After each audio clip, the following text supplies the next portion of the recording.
Welcome back to the Telco Drift, a podcast exploring tech, telecoms, and other sci-fi stories. I am Pablo, your host, and in today's episode, we will discuss some brain phase from telcos and partners, from multi-billion acquisitions to industrial broken dreams, but we will also check some emerging opportunity on the horizon. So we'll try to understand where the market is going. Now, before we start actually discussing content, let me just very quickly self-promote the launch of the TelcoDrift website. So if you haven't had the chance, just go www.telcodrift.com, have a look at the website, have a look at the different sections, and let me know in the comments. So let me know whether you like it or not. Let me know if I should add something else to the website or what is missing. Let's try building this together, actually. And we'll see where the TelcoDrift can be going on from here forward. Now, let's start, first of all, with discussing some of the blunders, if you want, that I've seen from different telcos. Now, the reason why I want to focus, first of all, on some of the wrong strategic moves that have been made by telcos is because there's always sort of a silver lining, if you want. There's always a lesson that can be learned. So, what are some of the brain phase that I've seen happening in the industry? Now, these sort of, there is not like a single mistake that's been done in the industry. There have been like a lot of different decisions that have been questionable. But one that for me kind of stands out is AT&T media madness. So AT&T, they actually acquired Warner for something like 85 billions, and effectively they tried to push into the media business. Now the idea of the company was pretty much, I own the pipe, I will have the content, and I can cross-pollinate to customers. Now we all know this was not a successful endeavor, and I think this is probably like one of the best examples of the challenges of moving away from your core business into additional opportunities. Now, on paper, you can see, okay, this actually makes a lot of sense, but then the company hasn't really been able to generate the type of synergy that it was expecting. Now, if you want to look at this on a more positive outlook, well, if you're big enough, you can make multi-billion-dollar mistakes, and yet you can still survive. Then you can sort of pivot back to what you've been doing well, which is sort of the connectivity piece. So effectively, there is a certain amount of risk that you can take while still kind of getting away with it.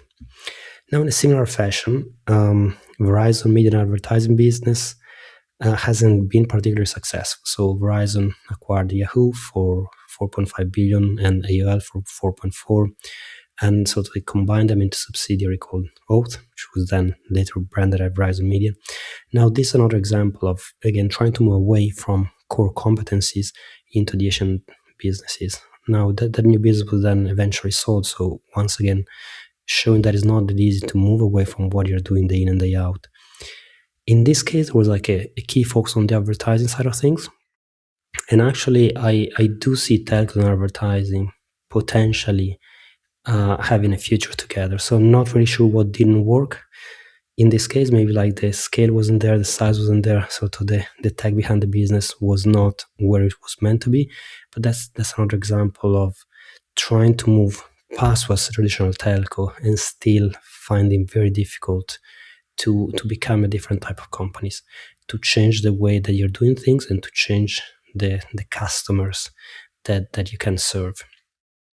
Now, moving on something completely different, and this may be a little bit more, I may have like a few people, let's say, questioning this. But for me, Nokia has some big industrial plans going on for the last few years. So they were trying, in my own view, to effectively become an industrial vendor.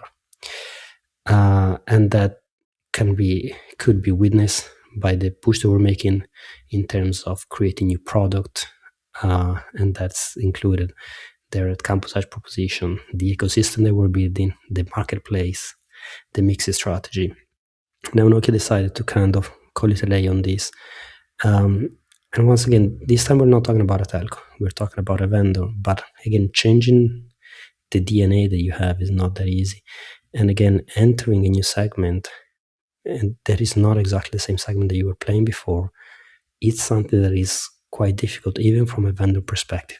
It required a lot of patience. It required a company that is willing to be extremely patient, particularly when you want to enter those vertical markets. So, from my point of view, actually, giving up on the dream is a little bit of the sort of brain fade. But I know other people disagree strongly, and the rationale from Nokia to pushing more on AI is clear. We cannot deny that. But anyways, just another example of how difficult it actually is to change what your company does. Now, another lesson that I think is quite interesting to discuss is effectively the IoT dream. So, particularly a few years back, when we were talking to telcos, they all had this idea of like, okay, the IoT market is expanding. We are going to be part of that. We're going to have a billion of connections. The problem that I've seen, and I think if you ask most telcos now what they think about IoT, it's sort of a side project in a sense, is that the value in IoT went up a stack. They went to platform analytics solutions. And sort of the telco tradition of fragmentation has been like a clear challenge in this market. And the connectivity piece, with connection worth like $1 or less a month, with strong price-based competition, effectively meant that the IoT business in most telcos have never been able to truly scale. And telcos haven't really been able to gain that vertical specialization. So I would say that the IoT dream has been dead or dormant, at least for a few years. Maybe there's going to be sort of an awakening. It's going to be like a new attempt from telcos to enter that market. But the great expectation that were there for some times, I think they have all disappeared. So the lessons here is quite simple. Yes, connectivity is important, but sometimes the value is somewhere else. And you need to be able to capture that somewhere else at scale if you really want to be successful. Now, another brain fade, and again, very controversial, I would say. So just comment if you disagree with me. For me, the telco to techco nonsense, it's absolutely, I just simply don't get it. So starting with the idea, what is a techco? I think you can ask 10 different people and you're going to have 10 different answers. So no one really knows what they mean. How does techco make money? Is it selling tech? Is it selling solutions? Is it selling sort of more tech savvy services? Again, lots of different differentiation. But for me, the critical element is that when you're looking about technology providers, I would say, well, again, you can define that in different ways, but I would say it's critical for them to, be R&D heavy companies.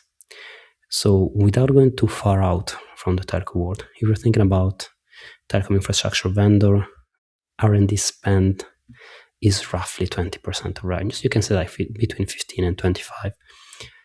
And that's because you need to develop your solutions. You need to create those. And R&D is the only way to do that. Now, if you look at what an average telco is spending on R&D, way less than 1%.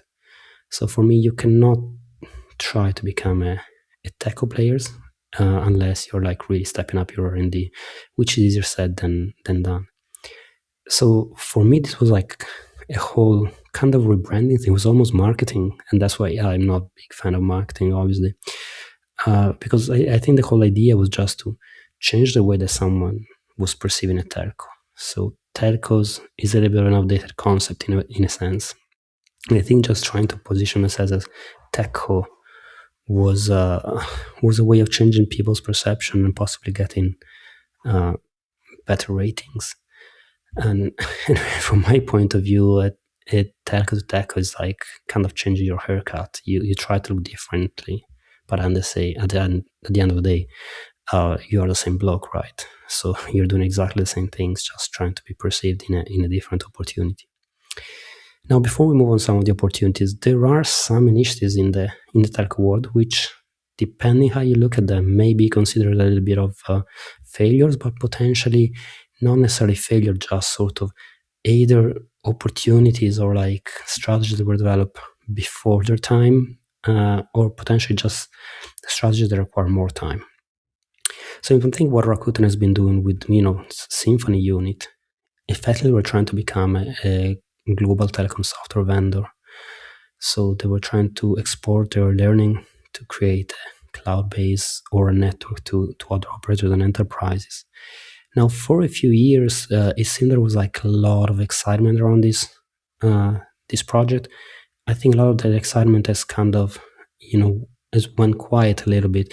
That doesn't mean that it was sort of the wrong approach. I think some of the underlying assumptions there were correct, but probably the timelines that were tried to be pushed into the market were a little bit too optimistic. So I do think there is some lag in there, but currently I don't think that this can really be categorized as a sort of revolutionary success. But maybe we need to give it a little bit more time.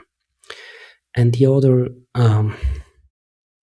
strategy, solution technology, whatever you want to call it, that sits in between a failure and a new opportunity is the whole network API conversation.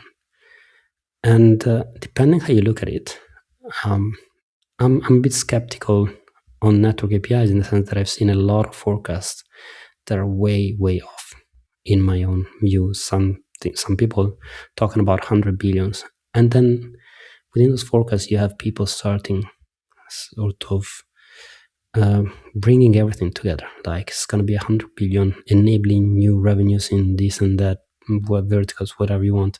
But the reality is that from a pure tech perspective, you, even assuming those numbers are correct, which we can discuss, you're going to have like a tiny, tiny little piece of that puzzle. And that brings you back into, okay, is a few hundred million for a big telco moving the needle? Is that really something I'm going to be investing in it if in 3 years' time that's sort of the money that I can expect? We can make the same, a debate about private networks. And that's what I'm saying. I'm not sure if you're already there in sort of that's alarming scenario, or if we need to be a little bit more patient. Network API will probably continue to develop, but I think, again, it's much slower than a lot of people wanted it to be. Now, thinking about new opportunities, and I just had a quick look at some of the recent announcements, and I have to talk a little bit about NVIDIA. Now, full disclosure, I don't really follow the company that much, but the reason why I want to tie a few opportunities for the telco world to what NVIDIA is doing, the main reason is quite simple. NVIDIA has money, has lots of cash to burn if you want, and therefore they can really help creating or bringing the industry in a certain direction. So a couple of the announcements that NVIDIA made recently. So they announced Open Physical AI Data Factory Blueprint to accelerate robotics, vision AI agents, and autonomous vehicle developments. Now there is a bunch of like high marketing sounding words in there, very, very hypey. And a blueprint, we know sort of it's an open reference architecture. And NVIDIA in the press release mentioned that unifies and automates how training data is generated, augmented, and evaluated, and reducing the cost and complexity of training physical AI system at scale. So that's AI factories is something that have been quite trendy recently in the telco world, and part of what NVIDIA is doing is trying to collaborate with telcos to bring sort of that AI into the telco network, into the telco edge. Now, one of the questions that I have, and again, without really following the company, so if you follow NVIDIA, just let me know if I'm saying something that doesn't make any sense. Is NVIDIA focusing on the telco edge because the company needs the edge for AI to succeed, or because NVIDIA has already overwhelmed any other part of the sort of the data center world with its product and needs a new market to sell into? Honestly, I'm not sure. the idea of having a distributed sort of edge computing infrastructure for applications, IoT, AI, whatever, is nothing new. But it seems that now for NVIDIA, this is like the new big thing that really needs to happen. It needs to work with telcos. So I wonder whether it's like really needed or just NVIDIA needing new markets to keep selling and keep growing as a company. I guess we'll see, and again, comment if I'm talking nonsense. Now, another interesting announcement from NVIDIA. So NVIDIA, T-Mobile, and partners integrate physical AI application on AR RAN ready infrastructure. So they have some pilots, and again, the idea that we see is that sort of AI will play an increasingly important role in the RAN network, whether it's like supporting RAN, but also in its capacity, potentially supporting some AI application or inferencing, or a mix of everything. And then again, we see sort of how AI almost is in desperate need of the telco edge, which is sort of what I cannot really understand or share that necessity for that. But we'll see how that develops. Clearly, I mean, T-Mobile has been doing a lot of innovative stuff. NVIDIA has been doing a lot of innovative stuff. So if they're starting to focus on that, there's probably something at the end of that. So it's not just trying for the sake of it. Now, on a side note here, I'm trying to get one of the greatest experts on RAN and AI RAN to join me on the podcast. So he can probably comment much better than I can on whether sort of AI RAN has a future, what type of future, what are the challenges. Probably that the guy is too busy.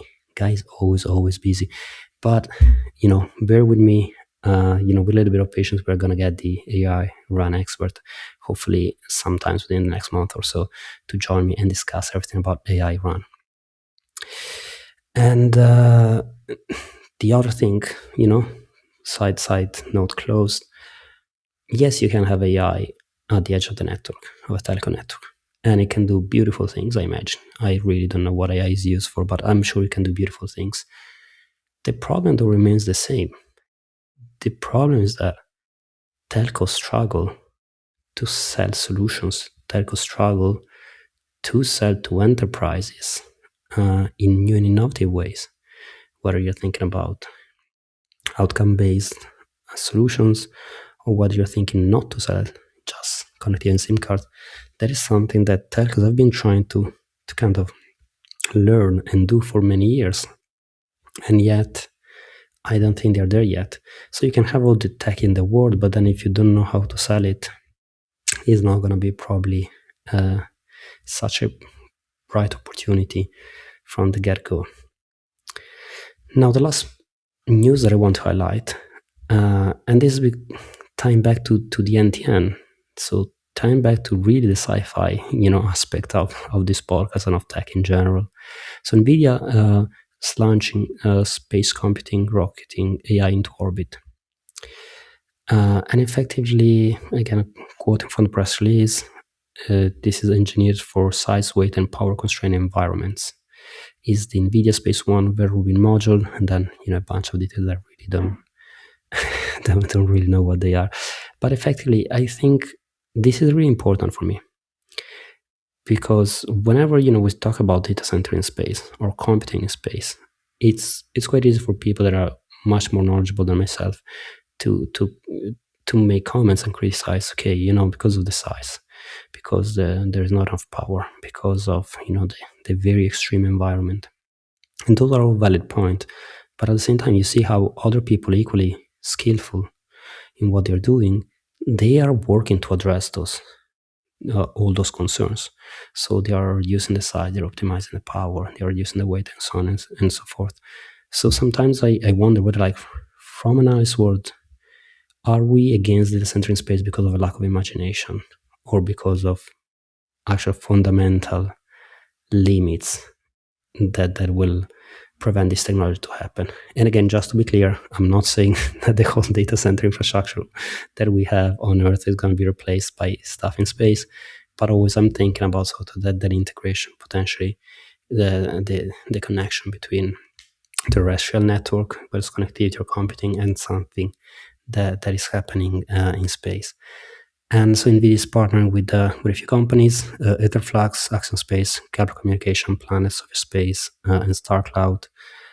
So we see that sort of this is beginning. Again, we're not talking about, you know, sort of the AI computing or the processing that we're used here on Earth, but we see that something is happening. So I would say this is an area that we really need to keep an eye on, and potentially from, a hyperscaler or tech perspective, it would be interesting to see how much lag there is into this idea, and whether, being early in that market could help change some of the dynamics that we are seeing down on Earth. Now, there's also a bunch of announcements about 6G. I think 6G is still a little bit further down the line, but clearly this is another big opportunity, because the moment that 6G sort of starts taking a little bit of the headlines, then you're going to have sort of the whole investment game getting back on, and all the opportunity on the use case and everything kind of moving again into the market. So we'll definitely keep an eye on that. But so far, I think we still have a few years where hopefully we're going to first make, well, I've seen we don't really do anything, but we as an industry, hopefully we're going to have 5G to be more successful. And then we can start thinking, okay, where 5G hasn't been successful, maybe that's where we need 6G.